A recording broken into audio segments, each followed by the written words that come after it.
Stabilize prices. What does that mean? So think about when you go to the grocery store, all right?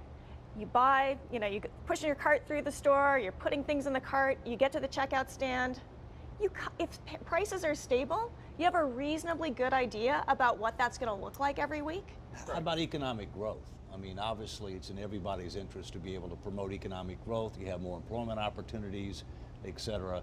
How does that relate to that fit in? the Fed's responsibility? Right. So we think about this here in Chicago as you're trying to hit a bullseye. You're trying to get the right inflation and the right unemployment rate, low unemployment, and stable prices, 2% inflation, and that creates the conditions under which businesses make investment. They've got a predictable path for the economy, so they're like, I feel good about building this factory, hiring these workers. The workers in turn have wages that are keeping up with inflation, and they can go out and spend. So these are creating the conditions that allow growth to happen. Businesses. It's one of the best kept secrets of the Federal Yeah, Reserve. you have people that are in business We have that real are involved CEOs, with you guys. real CEOs. And who are I thought dealing all with- you guys were bankers. I didn't No, know no, that. no, no, no. I In mean, fact, one of them's from Motorola. Yeah, right. Yeah. Yeah, the chair of our board is the CEO of Motorola right yeah, now. that's Now what I that thought was changes impressive. periodically, Right. and the board it's a 9-member board. They act and behave as any board of directors at any private corporation.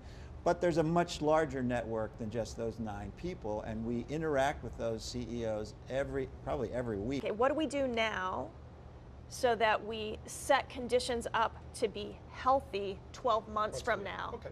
And sometimes you're wrong, right? There is this crystal ball element, so you're working really hard. Wow, look at that. Wrong. We admitted that. Huh? You will know, and this is an important point for your viewers, if you want some of this information, just prior to the FOMC meetings, published in the newspapers or in various publications, is something called the Beige Book.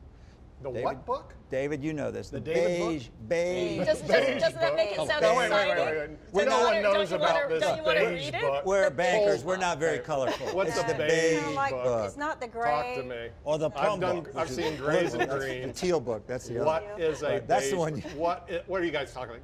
The Talk to me about Beige this Book beige is a synopsis of all of these reports that come into the reserve banks. Right. So we are, in effect, showing people the information that we're sharing, the information that's come in from these sources. I don't if know you're into anybody in monetary the country policy. who has ever read this Teal book. Dave, have you read this Teal book deal or heard about this?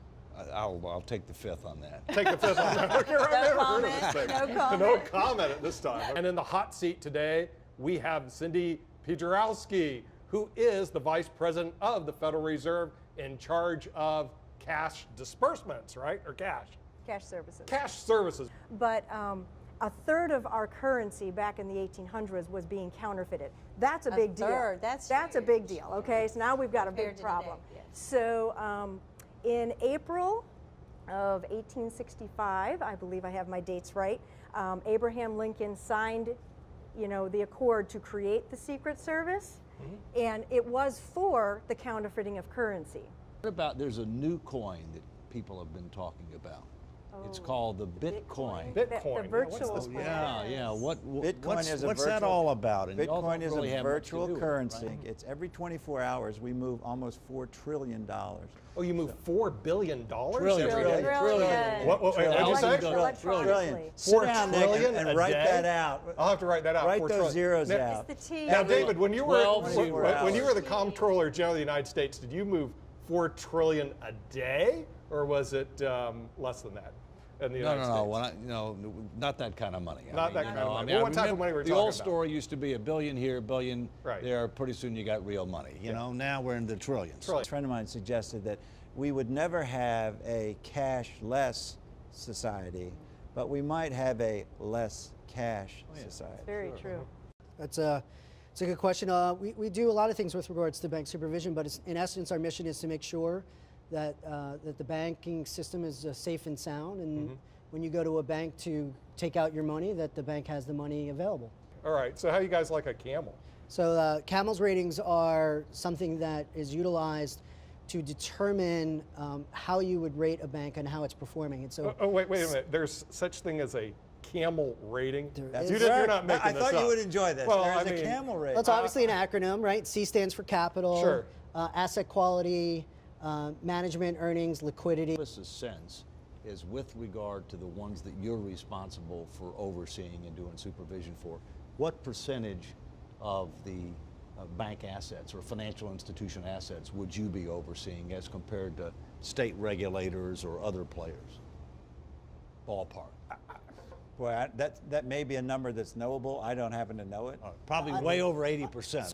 Say if I were a customer there, how does that impact my money at that point? Is it affected in any way? So it shouldn't. So again, I think the reason why the Federal Reserve is there is to ensure that when you go to that bank and you try and take out money from the ATM, that the bank actually has the cash on hand. The bank's job is they take that money and they lend it out. But it's holding companies. That's the common denominator. They're all holding companies, yes. So the Federal Reserve, again, has authority over bank holding companies or savings and loan holding companies. So Todd, where did you go in high school to take a course on this type of Risk financial management for all course? of this What was your high school Right background? here at the Money Museum. Money Museum. Okay.